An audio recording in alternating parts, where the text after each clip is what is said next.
أعوذ بالله من الشيطان الرجيم. بسم الله الرحمن الرحيم.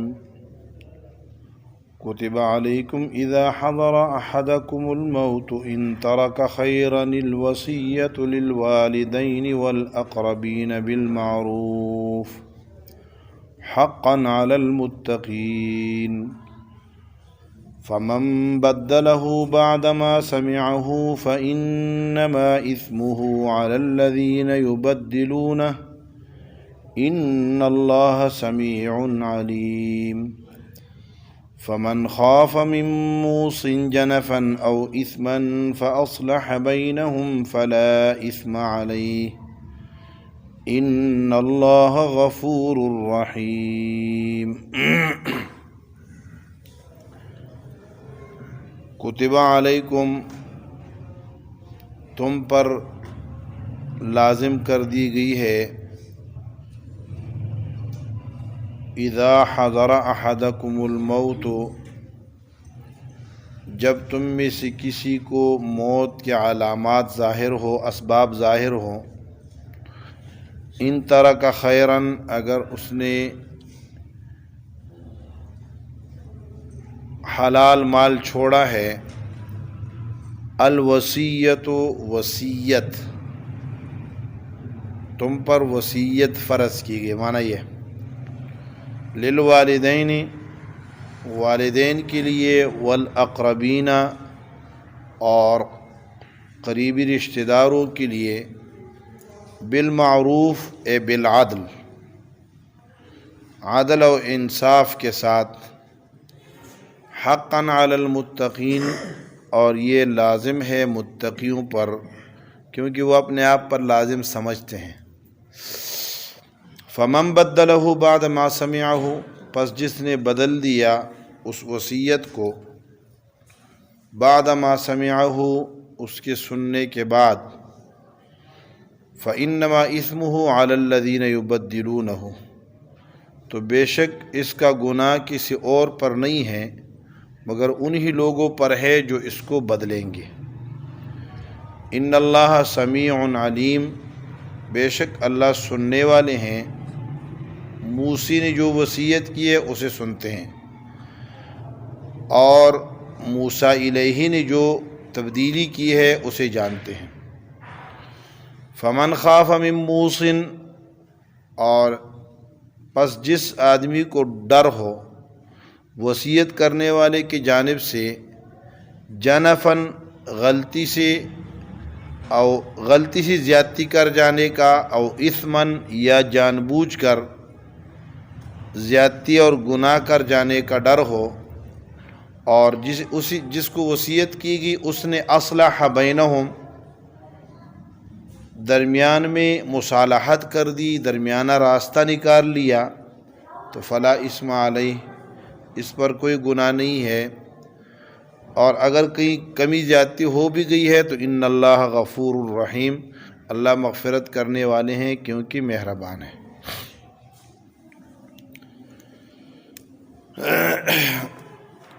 سیاست مدینہ کا دوسرا حکم ہے، آپ حضرات کے سامنے میں نے عرض کی تھی کہ دوسرا حصہ جو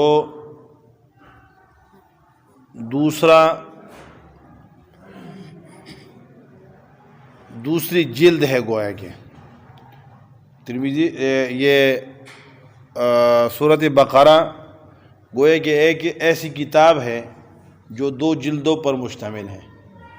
پہلی جلد کے اندر کیا ہے؟ توحید اور رسالت کا مسئلہ تھا، اور اس کے مختلف ابواب تھے۔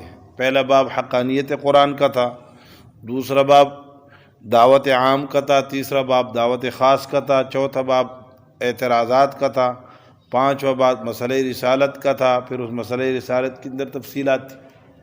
تو گویا مختلف ابواب تھے جیسی کتابوں میں ہوتا ہے۔ یہاں جو مسئلہ شروع ہوا ہے، دوسری جلد جو شروع ہوئی ہے، تو یہ یوں بھی کہہ لیں کہ پہلی جلد جو تھی وہ کیا تھی؟ وہ اعتقادات پر مشتمل تھی، اور دوسری جلد جو ہے وہ معاملات پر مشتمل ہے۔ تو اس دوسری جلد کے اندر جو پہلا مسئلہ ذکر ہوا ہے وہ تھا اصلاح نفوس. 10 باتیں بتائی گئی ہیں کہ اس سے اپنے نفس کی اصلاح کرو. اس کے بعد دوسرا باب جو ہے، دوسرا مسئلہ جو بیان ہوا ہے اس باب میں، وہ ہے امن قائم کرنے کے لیے امور 4. امن قائم کرنے کے لیے 4 امور کا ذکر ہے، 4 باتیں ذکر ہوئی ہیں. امن قائم کرنے کے لیے پہلی بات قصاص ہے. پھر امن 2 چیزوں کے لیے امن ضروری ہے، ایک امن فی الاموال اور دوسرا امن فی النفوس، یعنی انسانوں کی جان بھی محفوظ ہو، انسانوں کا مال بھی محفوظ ہو. تو جان اور مال کی حفاظت کے لیے 4 قانون بیان کیے گئے ہیں. جان کی حفاظت کے لیے پہلا قانون قصاص کا ہے، اور جان کی حفاظت کے لیے دوسرا قانون صوم کا ہے، روزے کا. اب روزے سے جان کی حفاظت کیسے ہوتی ہے؟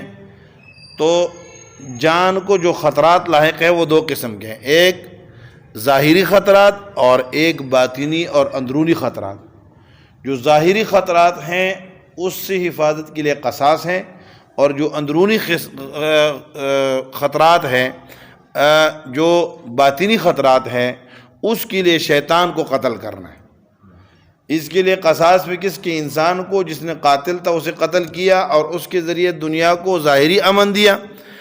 صوم کے ذریعے باطنی دشمن شیطان اور نفس کو مار کر کیا ہے؟ دنیا کو باطنی اور روحانی امن کا موقع فراہم کیا جاتا ہے. تو اور اسی طرح مال کی حفاظت ہے، تو اس میں بھی 2 امور ہیں. ایک مال وصیت کے ذریعے کہ صحیح وصیت کرو تو مال محفوظ ہو جائے گا، اور دوسرا رشوت اور باطل میں مال کو خرچ نہ کرو. آگے آ رہا ہے لا تأکلوا اموالکم، اپنے مالوں کو جو ہے نا حکام کے پاس نہ لے جاؤ تاکہ تم ان کے ذریعے کیا کر دو، حق دوسروں کا مار جاؤ، جو رشوت ہے. تو وہاں بھی حفاظت ہے اور یہاں بھی حفاظت ہے. تو آج دوسرا مسئلہ ان آیات کے اندر دوسرا مسئلہ جو سیاست مدینہ سے متعلق ہے، اور مقصد اس سے کیا ہے؟ امن اموال، انسانوں کے مال محفوظ ہو جائیں. تو اس کے لیے مسئلہ وصیت کا ذکر ہے. فرمایا کتب علیکم اذا حضر احدکم الموت. کتبہ کا معنی فرضہ یا لزمہ، لازم کیا گیا ہے، لازم کرنا، فرض کرنا. کتابت اصل میں لکھنے کو کہتے ہیں، اور جب کوئی چیز لکھ لی جاتی ہے تو گویا کہ وہ پکی ہو جاتی ہے. تو ایسی چیز جو کیا ہو، پکا حکم ہو، اسے کیا کہتے ہیں؟ کتبہ کے ساتھ ذکر کیا جاتا ہے. قرآن کا یہ اسلوب ہے، یہ انداز ہے. کتب علیکم، تم پر لازم کر دی گئی ہے، تم پر فرض کیا گیا ہے. کس چیز کو؟ الوصیت، تم پر وصیت فرض کی گئی ہے. حنیف صاحب کتبہ فعل مجہول ہے، اور الوصیت اس کے لیے نائب فاعل ہے، مفعول ما لم یسمى فاعل. اور یہ بیچ میں جو جملہ ہے جملہ معترضہ ہے. کتب علیکم اذا حضر احدکم الموت ان ترک خیرا الوصیت. کتب علیکم الوصیت، تم پر وصیت لازم کر دی گئی ہے. کب وصیت کس وقت کرنی ہے؟ اذا حضر احدکم الموت، جب تمہیں سے کسی کو موت کے آثار اور اسباب سامنے آ جائیں، موت قریب آ جائے اور یوں لگنے لگے کہ مرنے لگا ہے، تو پھر وصیت کریں. دوسرا کب کرنی ہے، اس کے لیے شرط کیا ہے، وقت کون سا ہے، یہ وقت بتا دیا. دوسرا شرط کیا ہے؟ ان ترک خیرن، اگر اس نے چھوڑا ہو مال حلال. خیر ویسے مطلقاً مال کے اوپر قرآن میں اس کا اطلاق ہوتا ہے، انہ لحب الخیر لشدید. انسان مال کی محبت میں بڑا سخت ہے، بڑا تیز ہے، بہت زیادہ ہے. یہ لفظ خیر جو ہے یہ مال پر اس کا اطلاق ہوتا ہے. لیکن خیر یا تو اس سے مال کثیر مراد ہے، چنانچہ حضرت علی رضی اللہ تعالیٰ عنہ کی روایت میں ہے کہ ایک آدمی نے اپنے ایک وصیت کرنا چاہا تو کہا کتنے پیسے چھوڑ رہے ہو؟ تو اس نے کہا کہ 4000 ہے یا 3000 ہے. کہا آل و عیال کتنے ہیں؟ 3-4 ہیں۔ نے کہا یہ تو کچھ نہیں ہے، اس کی وصیت نہ کرو، بس ان کے لیے چھوڑ دو، کھائیں۔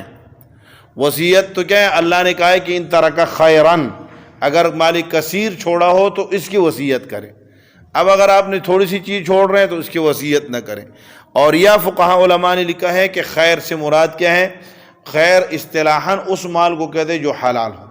اب اگر کوئی حرام چھوڑ رہا ہے تو اس کے لیے وصیت کی ضرورت نہیں ہے، وہ تو ویسے ہی جو ہے نا اس کے لیے وبال جان ہے۔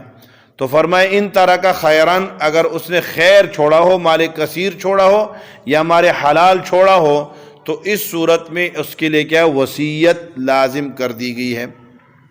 کرنی کس کے لیے ہے؟ یعنی ایک ہوتا ہے موسی وصیت کرنے والے کو کہتے ہیں، اور جس کو وصیت کی جائے اس کو کہتے ہیں موسیٰ الیہ، جس کو وصی بنایا جائے، جس کو کہا جائے کہ آپ ہمارا یہ مال اس طرح تقسیم کر دیں، اس کو کہتے ہیں موسیٰ الیہ۔ اور جن کے لیے وصیت کریں، یعنی میرے فلاں بیٹے کو حفیظ صاحب، حمید صاحب، میں آپ کو کیا بنا رہا ہوں؟ میں آپ کو وصیت کر رہا ہوں کہ میرے مرنے کے بعد میرے فلاں بیٹے کو یہ دے دینا، بیٹی کو یہ دے دینا، دوست کو یہ دے دینا۔ یہ تو جن کے لیے کیے جاتا ہے ان کو کہتے ہیں موسیٰ لہو۔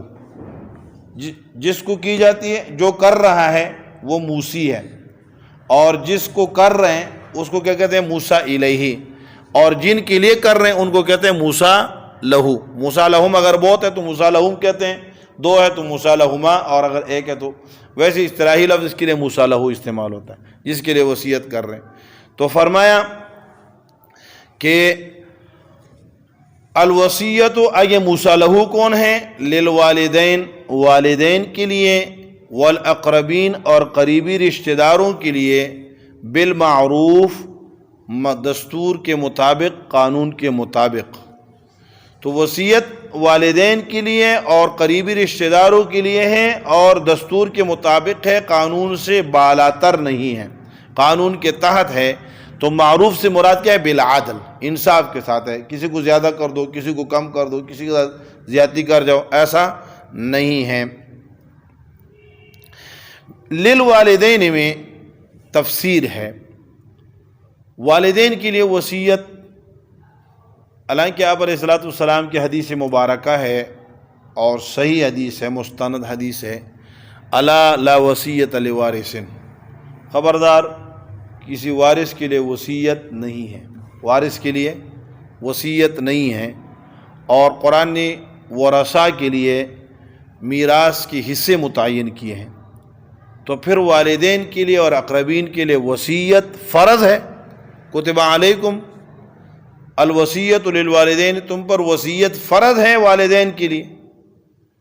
تو اس کے کیا معنی ہے؟ اس کے معنی میں مفسرین کے اقوال مختلف ہو گئے۔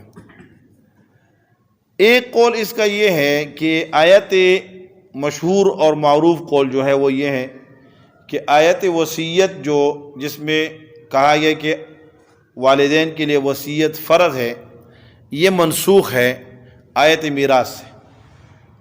آیت میراث سے یعنی جب تک اور مواریث نازل نہیں ہوئے تھے، میراث کے حصص نازل نہیں ہوئے تھے، ذوی الفروض کے حصے اور عصبات کے حصے نازل نہیں ہوئے تھے، تب تک یہ حکم تھا کہ بندہ مرنے والا کیا کرے؟ اپنے والدین کے لیے وصیت کر جائے۔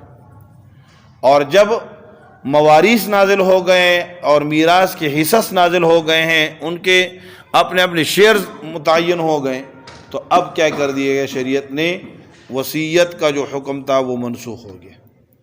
اور شاہ ولی اللہ محدث دہلوی رحمۃ اللہ علیہ 20 آیات کو منسوخ مانتے ہیں، ان میں سے ایک آیت یہ بھی ہے، یعنی ان کے نزدیک منسوخ بہت کم ہے۔ شاہ انور شاہ کشمیر رحمۃ اللہ علیہ کے نزدیک تو 5 آیات منسوخ ہیں، باقی ساری کی ساری آیات کہیں نہ کہیں جا کے محکم ہے۔ اور ایک روایت میں ہے کہ شاہ انور شاہ کشمیر رحمۃ اللہ علیہ کہتے تھے کہ میرے نزدیک کوئی بھی آیت منسوخ نہیں ہے، تو کیونکہ ہر آیت کسی نہ کسی درجے میں جا کے کیا ہے؟ اس پر عمل ہے۔ بہرحال تو شاہ صاحب نے بھی اس آیت کو کیا کیا؟ منسوخ مانا ہے۔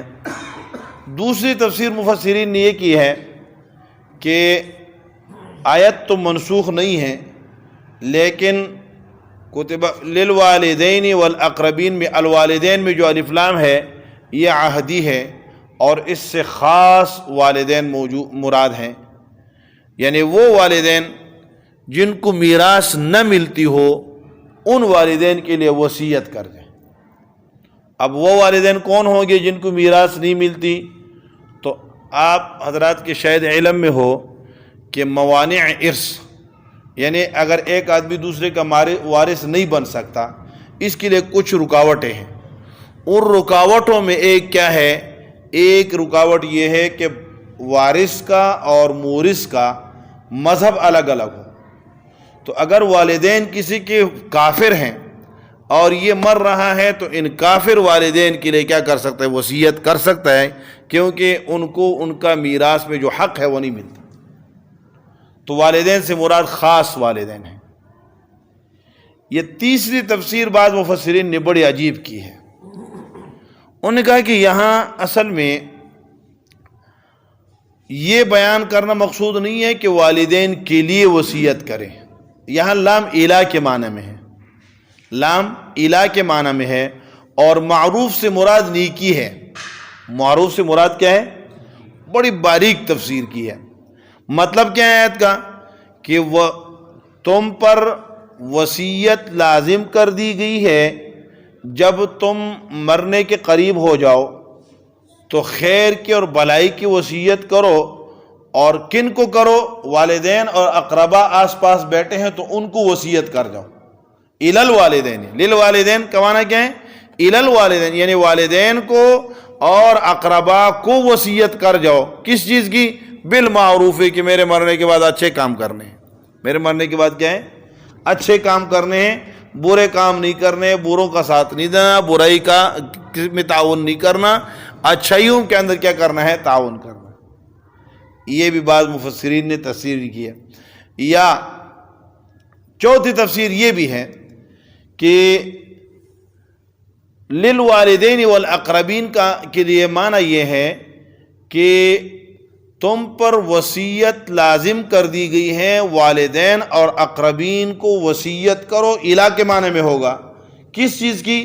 بتقسیم مالک علی وقف الحکم الشرعی، کہ میرے مال کو شریعت کے حکم کے مطابق تقسیم کرنا، یہ وصیت۔ تو بالمعروف کا معنی کیا ہوگا؟ بالمعروف یعنی علی وقف الشریعت، شریعت کے حکم کے مطابق میرے مال کو تقسیم کرنا۔ حقا علی المتقین، متقیوں پر حق ہے، یہ متقیوں نے تسلیم کر لیا ہے، ورنہ حق تو سب پر تھا، لیکن مومنین اور متقیوں نے مان لیا ہے اس لیے۔ فمن بدلہ، یہ دوسری بات ہے وصیت سے متعلق کہ وصیت بدلنا جرم ہے۔ وصیت بدلنا، مجھے اگر کسی نے وصیت کی ہے تو میرا فرض بنتا ہے کہ میں اسے کیا کر دوں؟ من عن، جیسی وصیت کی ہے وہ بتلا دوں اور کہہ دوں۔ بدلنا یہ کیا ہے؟ بڑا گناہ ہے۔ فمن بدلہ بعد ما سمعہ، جس نے بدل دیا اس وصیت کو اس کے سننے کے بعد، تو فإنما اسمہ علی الذین یبدلونہ، تو اس کا گناہ انہی پر ہے جنہوں نے اس کو بدلا ہے۔